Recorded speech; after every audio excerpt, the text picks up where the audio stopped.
You're listening to the SKYLIT Books podcast. We're an independent, general interest bookstore putting great reads in the hands of people in the Los Feliz neighborhood of Los Angeles. Hosted by resident Skylighters, we're here to bring you new and exciting author conversations, group reads, and bookseller chats. Happy listening. Hello, lovely listeners, and welcome back to the SKYLIT Books podcast. I'm your host, Natalie, and today we are so excited to welcome Daisy Pitkin to talk about her new book, On the Line, A Story of Class, Solidarity, and Two Women's Epic Fight to Build a Union. Daisy Pitkin has spent more than 20 years as a community and union organizer, working first in support of garment workers around the world, and then for U.S. labor unions organizing industrial laundry workers. Her essays have been awarded the Montana Prize, the Disquiet Literary Prize, the New Millennium Award, and the Monique Wittig Writers Scholarship. She grew up in rural Ohio and received an MFA from the University of Arizona. Pitkin lives and writes in Pittsburgh, Pennsylvania, where she works as an organizer with an offshoot of the union Unite. You can find her at daisypitkin.net. Thanks so much for being here, Daisy. Yeah, thanks for inviting me. I'm excited to talk with you. Do you want to start us off by reading a little something? Sure. So I have an excerpt here from the second chapter of my book, which is a place where several of the threads of the book kind of come together, and that's why I chose this place to read from. The first time I talked about the Triangle Shirtwaist Factory fire of 1911 was at a union training in early 2004. I got choked up and had to bite down hard on the edge of my tongue to let go the catch in my throat. I stood in front of 20 or 25 workers who were leading campaigns within the industries that were actively organizing in Phoenix: iron workers, roofers, painters, and laundry workers. This was the first day of a 3-day intensive training, and I was supposed to give a short history of Unite, which was an offshoot of the legendary International Ladies Garment Workers Union. The short history I was supposed to recount was a story of dispersion, of a union chasing an industry from place to place around the world. The Triangle Fire was not necessary to this narrative. The fact of the fire, the fact that hundreds of people, mostly women and girls, jumped 8 or 9 stories to escape it, the sound their bodies made on impact with the sidewalk. No one was expecting to hear about these things during a weekend training. But by this time, we were a year into the campaign, and I had started thinking about the emptiness of that broader history, how it didn't feel anything like the work of organizing, how devoid it was of lives and bodies, and of the often gruesome reality of industrial work. At the training, I wanted to talk about fires and about people, about women and mainly immigrant women fighting in what seemed to be echoing moments at both ends of a century. I started by saying that 100 years ago, even before the fire, garment workers were organizing in New York City, and that they were doing it at first shop by small shop. The only way to force companies to pay attention at that time, before workers had a federally supported process for holding union elections, was to strike. So the garment workers struck. They demanded better pay and shorter hours, but also safer factories, to not have to rent chairs to sit in, to have sewing tables moved closer to windows to make it easier to see the needles, to be able to use the toilet when they needed to keep the factories clear of scrap fabric and piles of lint to stop the spread of fire.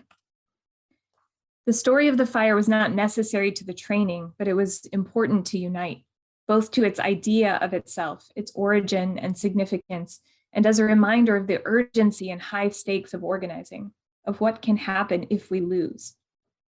The telling and retelling of the story of the fire is an easy conduit to the anger that often serves as an engine to a fight. And it works on me in exactly that way, reminds me how monstrously inhuman it is to disregard the lives of some humans so that other humans can eke a little more out of the world. But it does something else to me too. It breaks me in a way that organizers are not really supposed to break. It's not our place to be caught up emotionally in the work of organizing, outside of the righteous indignation that underlay everything we did. We were there to serve as guides, to help workers navigate their fights, which were not our fights, to win unions that were not our unions, but belonged to the workers who had fought and risked and been moved to build them.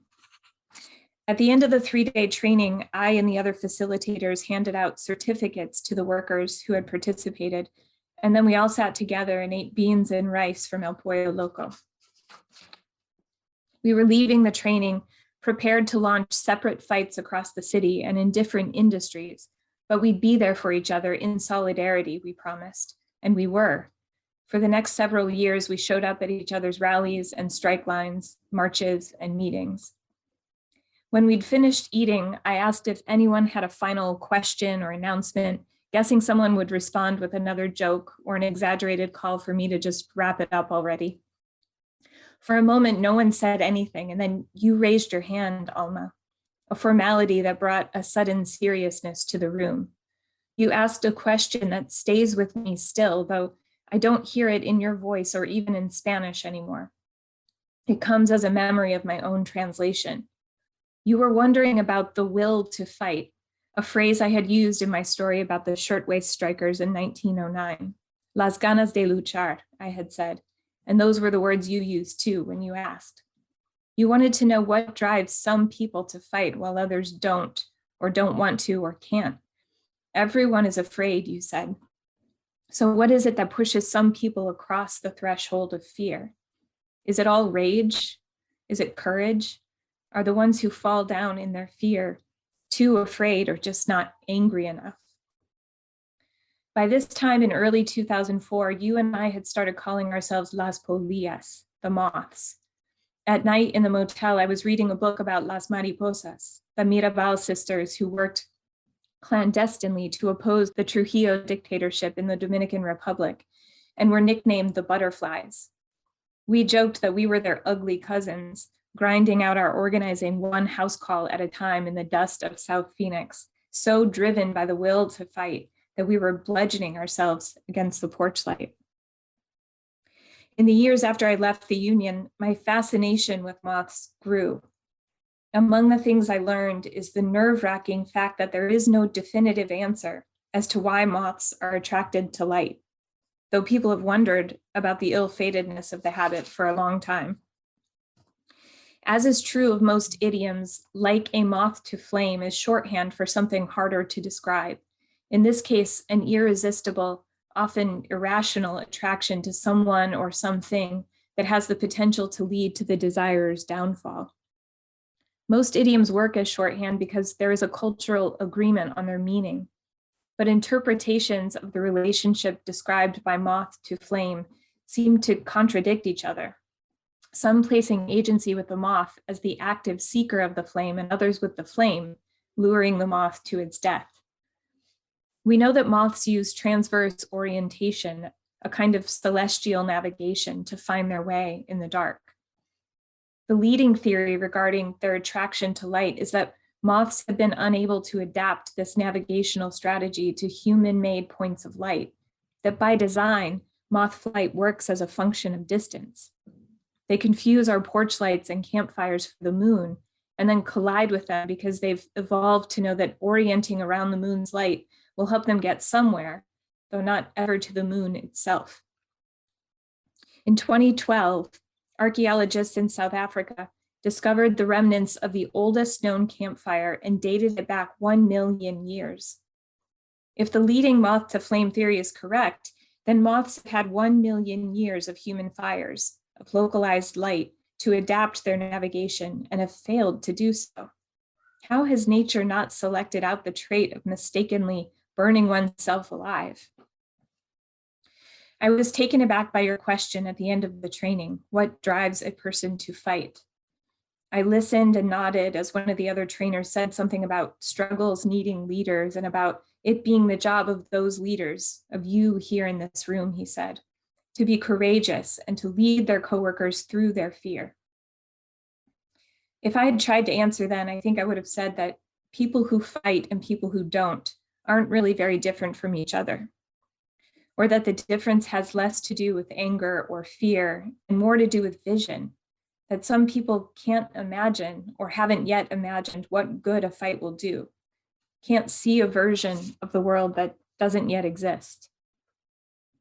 But now, having thought about this question nearly continuously since you asked it, I wonder if the will to fight is unrelated to vision or imagination, if instead it's a kind of metamorphosis, a state of being so ravenous for change that you are changed.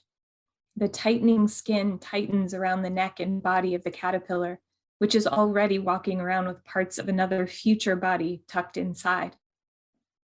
The you before the fight denatures you, exploding into newness out of necessity.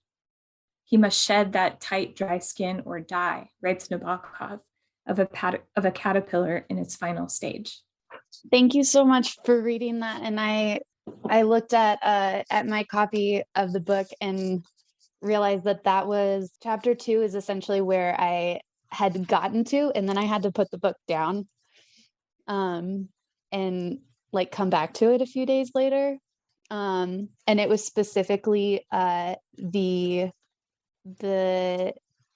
words of someone recalling, like witnessing the triangle fire, that I had to, like, I read it and it, like, I felt everything inside of me kind of just like sink.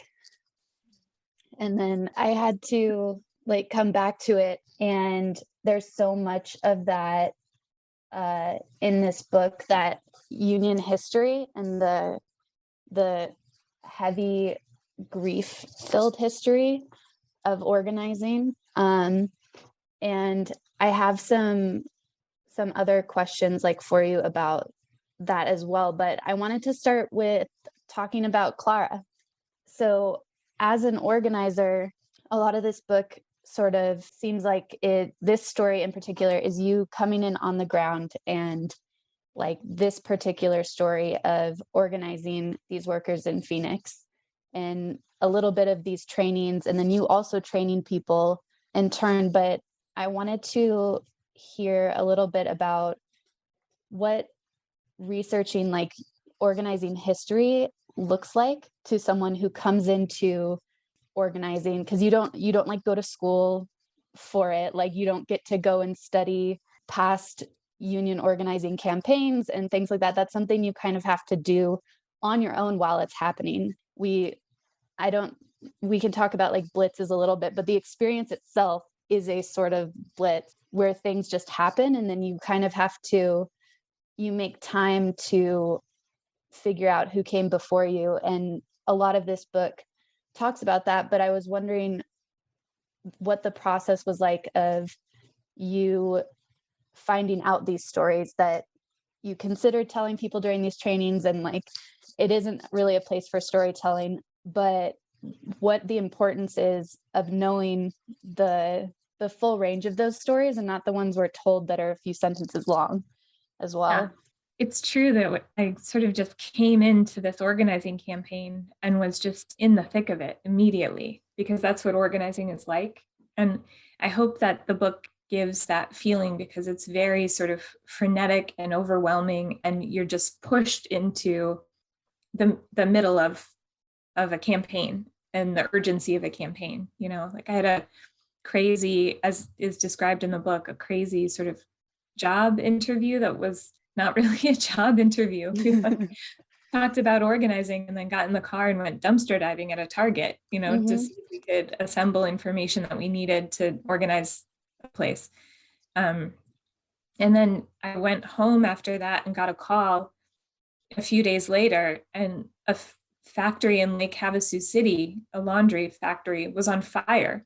And they just said, pick up a rental car and go. And that was my introduction to the union. There wasn't, you're exactly right, there's not time to sort of sit down and read about the history of labor organizing. And I didn't know much of it going into the union. I knew about unions from my family and where I grew up, and I knew about unions because when I was in college, there was an organizing drive at a hotel in the Twin Cities where I was, and the management of the hotel called the INS and had some of the housekeepers who were the main activists of the union organizing drive arrested. And the city kind of rose up in support of them and stopped their deportation. And it was one of the most incredibly empowering moments that I had witnessed up until that point in my life. And so I knew I wanted to work in the labor movement. I knew I wanted to be an organizer, but I didn't have a lot of time to think about the history of labor in this country. And it is true that it's a part of organizing. We learn the story of the union and we learn to tell it to workers as they're having their first kind of organizing committee meetings as they're coming into the union. In fact, I work for Workers United now, which is an offshoot of Unite, she said in my intro. And just 2 weeks ago, I had a first organizing committee meeting among a group of workers here in Pittsburgh, where I live now. And I told the same story. I had to tell the story of the uprising of the 20,000 and the Triangle Shirtwaist Factory fire. But the story we tell is that abbreviated version. It's like there were strikes. They won in most shops in New York City, but did not. The Triangle Shirtwaist Factory, which was one of the larger shirtwaist factories in New York City at the time, did not acquiesce to the strikers' demands. And 11 months later, the place burned and a lot of people died. And that's really the way we tell it. And sometimes if we have time, we tell the story of Claire Lemlich getting hoisted up onto that stage. And when you tell the abbreviated version, you tell the sort of cinematic highlights. It's Sally Field standing on that table holding the union sign. It's Claire Lemlich getting this kind of anonymous woman getting hoisted up onto the stage and calling for a general strike, and 15,000 people following her into the streets, And I think what we do when we tell that kind of abbreviated version is we decontextualize those moments of bravery from the deep kind of grinding work of organizing that has to precede it for years in order for those kind of blazing moments of courage to actually trigger something that's meaningful. And while I was working for the union, I didn't have time to read any of the history. No. And when I sat down to start writing about it, I knew that the sort of story of the Triangle Fire and of Claire Lemlich was part of like the mythos of the union. And I needed to know more about it. So I did start reading about it after I'd left organizing and had more time. And what I found was Claire Lemlich had organized strike committees at nearly 500 garment shops before getting hoisted onto the stage to call for the general strike. And of course, right, it wouldn't have worked if she hadn't done all of that organizing. So I think the book really wonders a lot, thinks about what it means that we tell the story of the brighter moments in an organizing campaign. And we often don't tell the story of the deep organizing that goes on before it and after it and underneath it. It's hard to think about those instances because in order to get people to understand what's happening, you kind of have to like tell them the important part, or what people deem is the important part. Another part of that story, you like moved back to her like previous strikes, but the other part of that was that when she was being hoisted onto that stage, it was probably, as people would say, like it was an exciting moment. She was in a lot of pain because she was still dealing with her like healing from broken ribs from being beaten by anti-union protesters and people targeting them for their union organizing. Someone who was hired by the Garment Association to track her down and attack her. I mean, yeah, it was a hired thug who beat her. I put down what you said too, because it was like, it really got me thinking about all of the things that we don't hear about, which is what, this book was in a big part. And what you had written was, small firebrand of a girl spontaneously rises from an audience of thousands to call for strike, and tens of thousands follow her into the street. And it's a narrative so tightly compressed that it leaves no space for anything other than awe. no room in which one might conspire to similar action. And it doesn't leave exactly that. Like, it doesn't leave room for anything, but wow, that's incredible. And I don't think I have that in me. But, and so it limits people to thinking that the larger actions are the ones that the big ripple becomes noticeable in, are the only ones that matter, in a way that's extremely harmful for the labor movement. It comes at a detriment to not talk about those other 500 strikes that came before. Yeah, I think that's right. I think it does. The more I looked into the story, the more I realized that the important part of the story, of course, is, it might not be the most exciting part of the story, but the most important part of the story is that she was an organizer, and that she was, hitting the bricks, going shop to shop, organizing committees that were going to stand with her, right? And it does a real disservice. Like, I really was concerned about the fact that the way we tell that story is a way that it does a disservice to the labor movement, in my mind, because who can replicate that? It sounds almost as if it happened by accident. This super brave, very small girl, which is how she gets described almost always. There's some comment about the size of her body as well. And she's this tiny girl who gets put up on the stage, and she raises her fist and says she wants to go on general strike, and everyone does it, right? And, why would we tell the story in that way? A, it's not what happened, and B, it creates a space where that action is totally irreplicable. Like, we just cannot. It leaves no space for people to imagine themselves in that story. She was described the next day as an anonymous wisp of a girl who had been hoisted onto the stage. And in reality, of the 2,000 people who were crammed into Cooper Union in that meeting hall, there probably was not a single person in the space that didn't know who she was. Know her. She was their organizer. Yeah. The furthest thing from anonymous. Yeah. It's the labor movement, but it's a lot of movements of resistance that I think tend to report especially courageous acts by women in this way. I mean, you think of Rosa Parks, that the story I learned probably in elementary school at some point was that she was just very tired that day. She was sort of an anonymous old lady who was too tired to move to the back of the bus and just refused, right? Of course, that's not who Rosa Parks was at all. She was a deep community organizer, and she planned that action. And if she hadn't planned it ahead of time, then it wouldn't have had the ripple effect that it was set up to have. Yeah. It's rare that we read stories like that about men, though. No, we don't. There aren't stories like that about men, because men have written them about themselves. Yes, and because we expect men to be courageous. It's almost as if it's so shocking to us that women have engaged in these acts of bravery. We're so surprised by it that we write them as heroes and not as organizers. And that's a great segue into talking about Alma,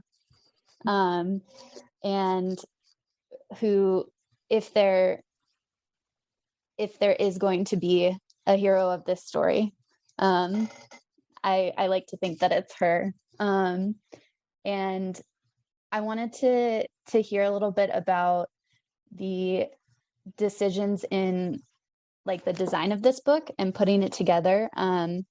I, like, as you mentioned earlier, it is very, like, frenetic, and you kind of get dropped into the story in the same way that you were. But then also the parts of the story that are taking place in Phoenix and chronicling this organizing campaign are written almost as like a letter to Alma,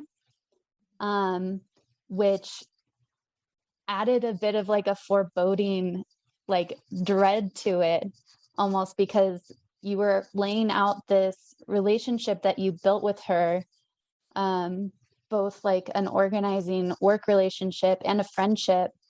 And from the get-go, I like was waiting for it to end or for something to happen that that meant that it was no longer that. And you fully build the relationship, and we see how it starts to evolve and then also fall apart.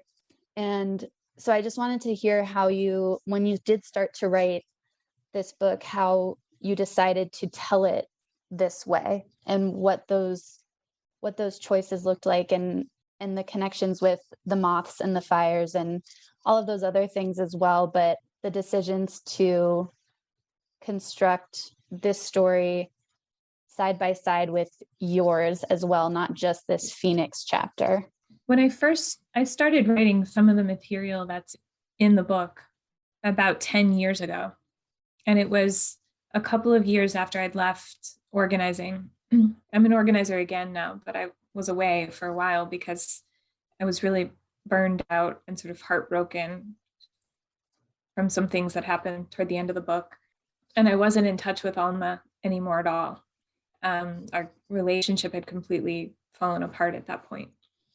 And I was working at a bar, bartending, and the bar had just recently switched from using a kind of local union laundry to wash the bar rags to a non-union laundry. And the driver who came in one day to pick up the bar rags from like the bin out back where you put them was this really anti-union driver who had been a driver at Alma's laundry and had been the one that would like pull out in the truck and scream at us and could, use slurs and throw trash at us and things like that.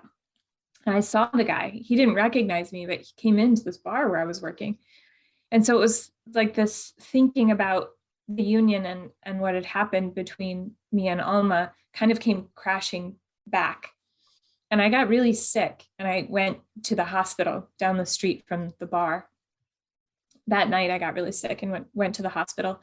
And so I was laying on hospital sheets and in a hospital gown and pillowcases and blankets that were going to later that night or the next day be packed onto a truck and sent up the I-10 in Arizona and delivered to Alma's factory. And she was going to touch those blankets and sheets. And we hadn't spoken in years, but I was laying in them kind of thinking about that intimacy that most people don't know exists. Like human hands are going to touch these things. Your hotel sheet, the napkin you're using at the fancy restaurant, like all of those things get touched by human hands.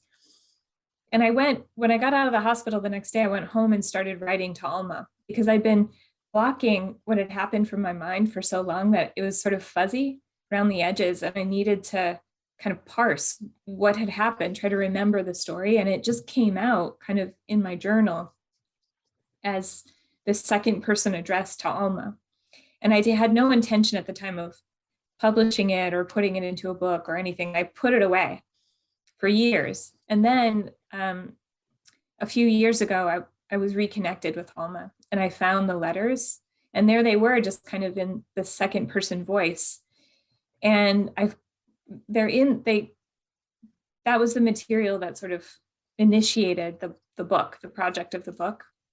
And I chose to keep them in second person, I think, because it allows for the intimacy that exists in an organizing campaign. It creates that intimacy, I think, for the reader, or invites the reader into the space of that intimacy. And part of the book is about solidarity, what it is and kind of how and when it gets built between people. And I think it really exists in those moments of sort of the banal parts of intimacy that get created on an organizing campaign, like where you're driving around for 12 hours in a car together and you're like making copies at Kinko's and you're getting out the folding chairs for an organizing committee meeting. That stuff, like that's where solidarity really gets built. So I didn't really know how to write the book without addressing it to Alma for a bunch of those reasons. It's not quite a memoir. It's it's nonfiction. It is like a chronicle of this time, but aside from the fact that they were there and they brought themselves into this story, how did you decide that the moths needed to exist as this through line? Like I said, aside from the fact that they wouldn't let up. Yeah. They made it, they forced their way in there in a certain way, because like it could have even been, like a memoir written like as this letter to Alma, or this long series of letters chronicling this experience. But also I think it was so important to, in those interweaving chapters, break open Clara's story and everyone else's, Fanya's story, everybody who was a part of these garment working unions, to make space for people to see what these smaller actions can create and lead to. So why did you think that it was necessary to kind of break it up in that way, or to take this opportunity to break open those stories that we only hear the final line of? Those two pieces, the moths who kind of force their way into the book, and then those stories that are kind of the historical stories that are meaningful to the union that I worked for. I think they're there because the history pieces are there because I want to make a point about writing the deeper stories of women who are struggling, not just to form unions and the hard organizing work they did day in and day out, to sort of recontextualize the stories of their heroism, but also tell the stories of the fights that they had inside the union so that their voices were heard, kind of forcing a sort of internal democracy inside the union itself.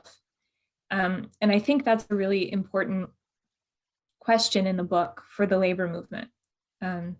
What can we do inside of the labor movement to make sure that a groundswell of workers have their voices inside the institution, the organization itself, really means something? I think it's a challenge that we're facing that is sort of coming to a head in national union after national union right now at this moment, and it's something that's important to me.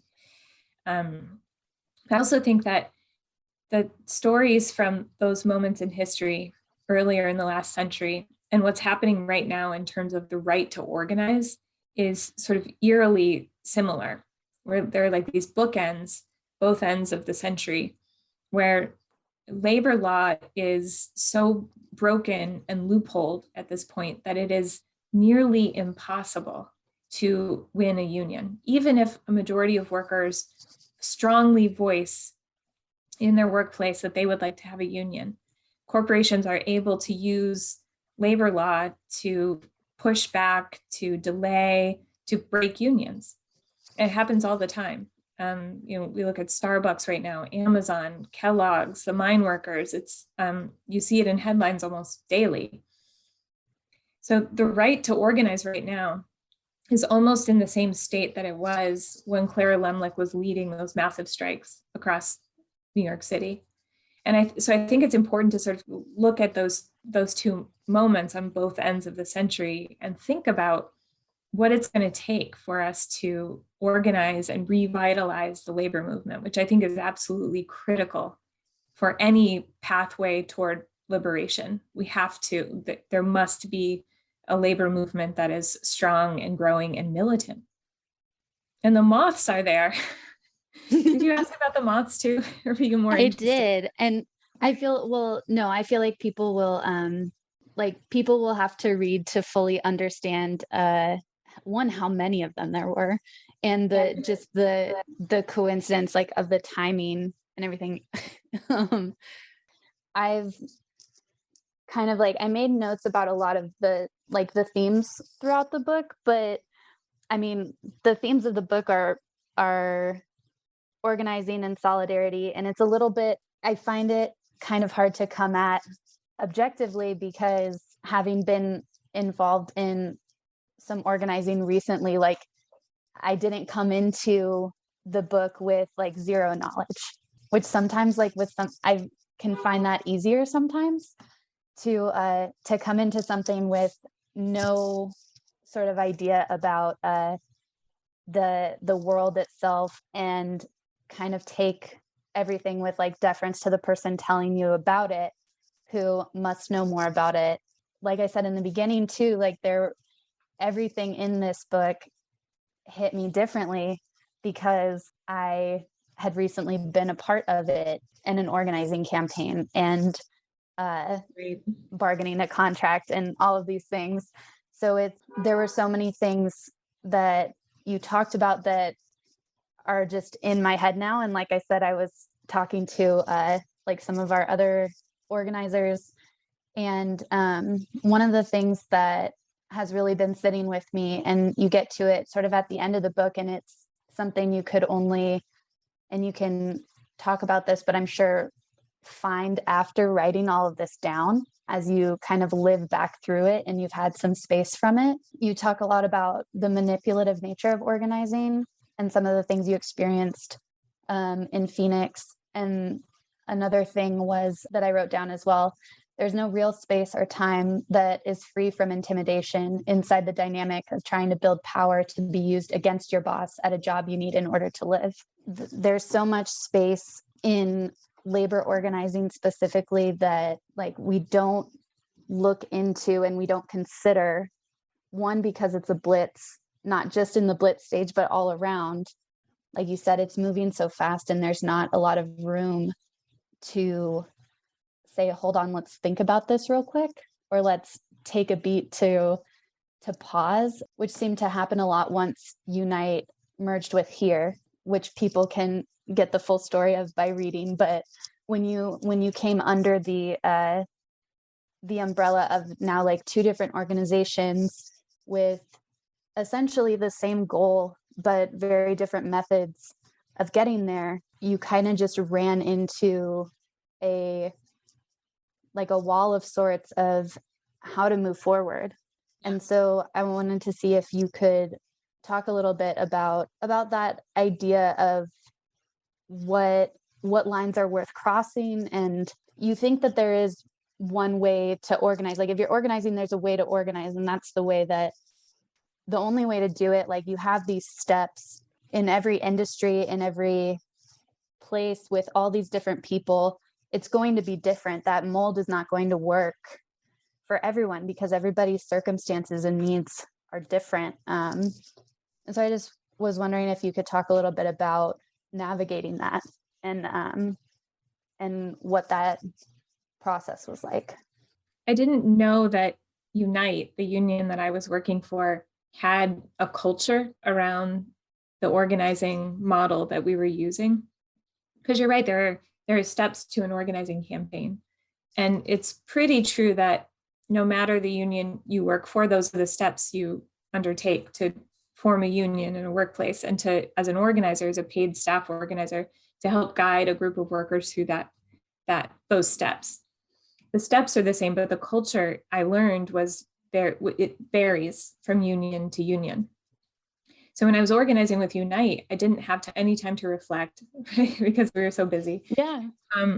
But it's hard to know that you're operating inside of a culture until you come into contact with a different organizing culture. So I didn't spend any time thinking about it. I was not at all aware or self-aware of the culture in which I was operating. And there was one, of course. And then the two unions merged, and HERE had a very different organizing culture. And I think that it made me see the culture that it made me aware of, it made visible the culture in which I had been operating. And there's a lot of conflict that came from that merger in the book, not because either side was terrible or wrong or bad people, or there were two really radically different organizing cultures that came into conflict with each other. And there's that question in the book from the excerpt that I was reading about,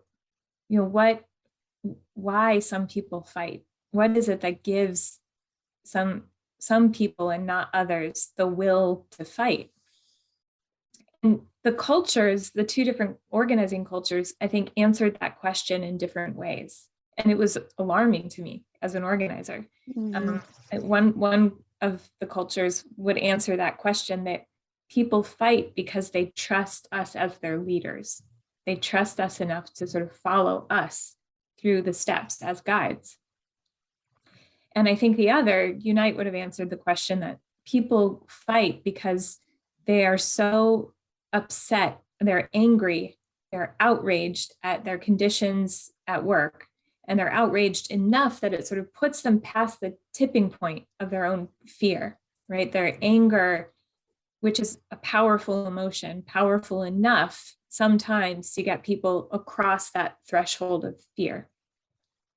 So those are two pretty different reasons for answering why it is that some people have the will to fight. And I think connecting back to the moths, one of the things the moths did in the book was allow me the space to come to another idea. And the other idea is that people, they don't fight because they're following organizers as leaders, and they don't fight necessarily purely out of anger. I think people fight and can sustain a fight, which is what you have to do if you want to win a union, because they witness their own ability to fight. They are witness to their own capacity to fight and to collectively fight with their coworkers, and that changes them, right? And it's a kind of metamorphosis, or, not to be too cliche about it, but being in a fight changes you, and it grows your capacity to keep fighting, right? And I think in my experience as an organizer, that's what I saw happening, that organizing is a transformative experience.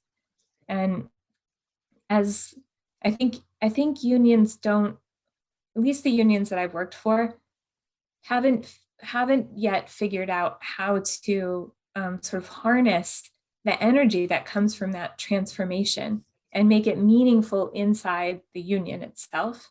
And I hope we do. I hope we figure that out, because I think it's really powerful. And it's the stuff that like a community of resistance can get built on. And inside, like, trying to figure that out, I also loved especially toward, like I said, the end of the book, when you're starting to, like, when you had the time to reflect on things, you raised a lot of questions that I really appreciated, and that I can now, like, that are now sitting in my brain to sit with and think about, they're not like questions that we can answer here at all, but I wanted to talk about them and just like open a little space for them. One of which was the slipperiness of union building pronouns, considering the fact that you as a union worker were not a worker in the space that you were organizing. And so, like, the slipperiness of any organization that comes in to support another or facilitate it all, but you get into like, we are doing this, and like, or you and I and they and all of these, it's just messy. But the recognition of that, it's not that like I wasn't expecting it, but I wasn't looking for it as I was reading. And the fact that you acknowledged it and brought it to the center of this book, I thought was really beautiful. I was just wondering if you could talk a little bit about that, or if you've had any more thoughts about it since writing it, or since it occurred to you, or it's been bouncing around in your head. Think about it every day. I'm a paid staff organizer still, or again, I guess. And so in my organizing life, I think about it every day. I'm not a member of the union that I work for. I'm paid staff of a union. So I am paid to help people fight for their own unions. And they are risking their livelihood to form a union. And there's a power imbalance. And I think that as staff organizers, we're not asked or taught or trained or often given space in which to think about that. And anytime there is sort of a node of power or a place where power is accumulated inside of an organization or an institution and it goes uninterrogated, I think we could do better. And paid staff organizers are a position of power inside of a union. The words we use, the stories we tell, the conversations we have give shape to the organization that ends up being built by workers themselves, right? We create parameters, even sort of the limits of what people can imagine is possible. I think they get created all the time just through interactions that organizers have with workers. And we ought to be able to talk about that. We ought to be able to sort of lay it bare and think about what it means to have staff organizers who I think are necessary on a lot of organizing drives, right? But to think about that role, and it's a role of expertise. Like I've been union organizer now for 20 years, and I know about the mistakes that you can make in the process of forming a union, and I try to help groups of workers avoid them, right? Mm-hmm. It's a position of expertise. And I think in order for it to be transparent and not to be a position of that holds power that workers don't have access to, the question is, how can we democratize the expertise of paid staff inside unions as quickly as possible? That should be our role, is to how do I allow workers to access the expertise that I hold, that other communications people and researchers and other paid positions in the union, how do we allow for our expertise to be a conduit for democracy inside the union instead of just be a sort of position of power that we end up holding that we're not really accountable for? I hope that the book asks that question kind of loudly enough that people will think about it, because I think it's crucial for the next steps in a labor movement that I hope is kind of growing and being revitalized. I think it's a crucial thing to think about. On that note, I want to, we can end on this because I feel like it'll be a nice sort of little bookend with some advice, hopefully, and a hope for that labor movement that is burning bright and hopefully growing larger, which you had a quote from Fania Cone in here, which was that it is not the work that broke me down, but rather the atmosphere that surrounded me, which was so that would have been said like in what, the 1950s? Yeah. Mm-hmm.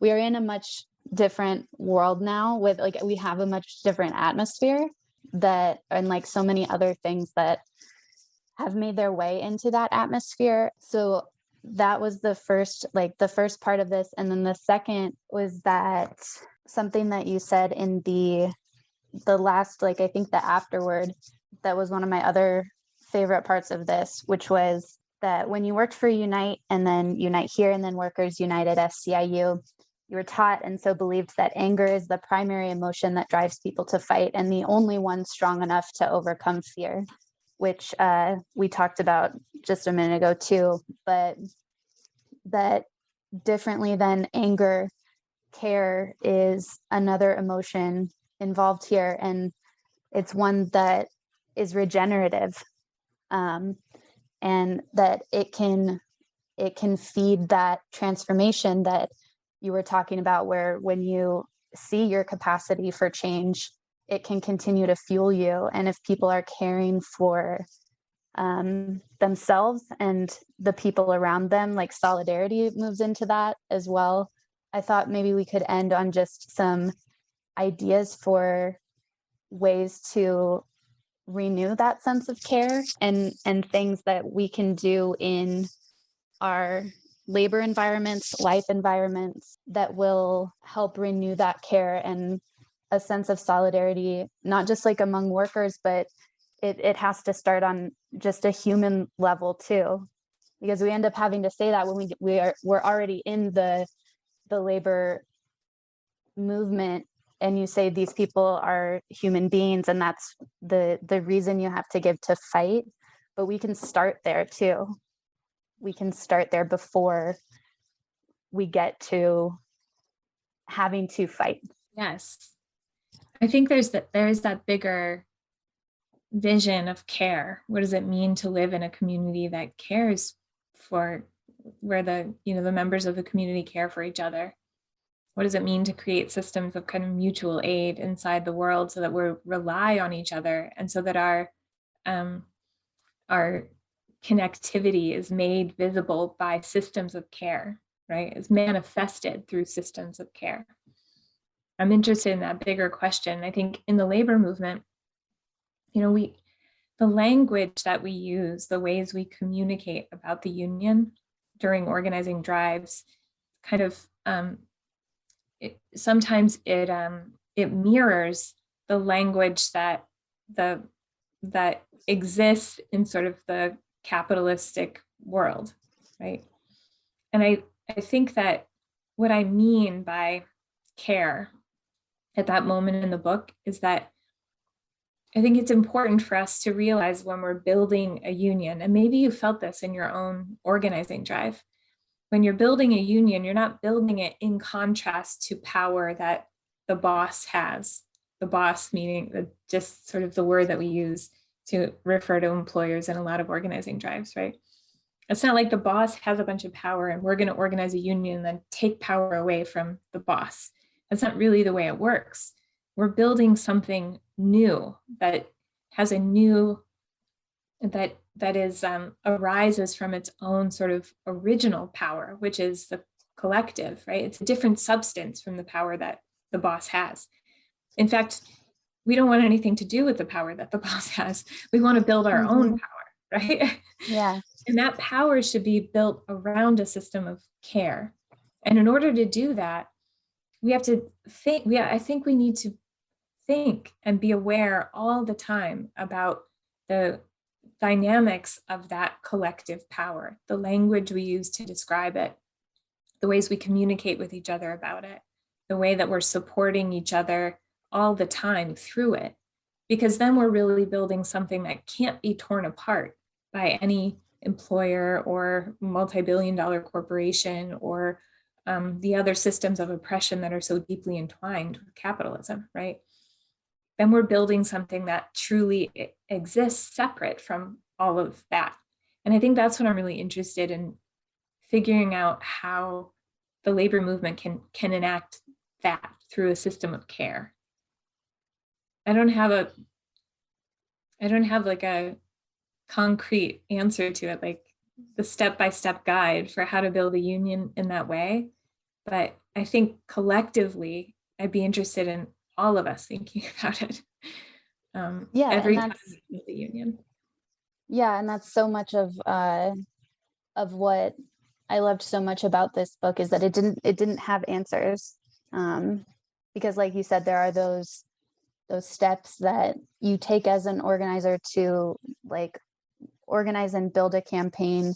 Like there are building blocks, but it will require everyone's care and attention to the needs of the people that they're serving, to figure that out and figure out ways to either make that system better or more malleable, to fit everyone's needs. Like you said, that you hope that question of sitting with those pronouns like was asked loud enough. Like I think that's an important thing that this book and other books like it, raising questions like this, are trying to do, which is to force people to think about these questions, because it is your job as an organizer to assist, but you also can't help people unless they know what they need and want and have interrogated that too.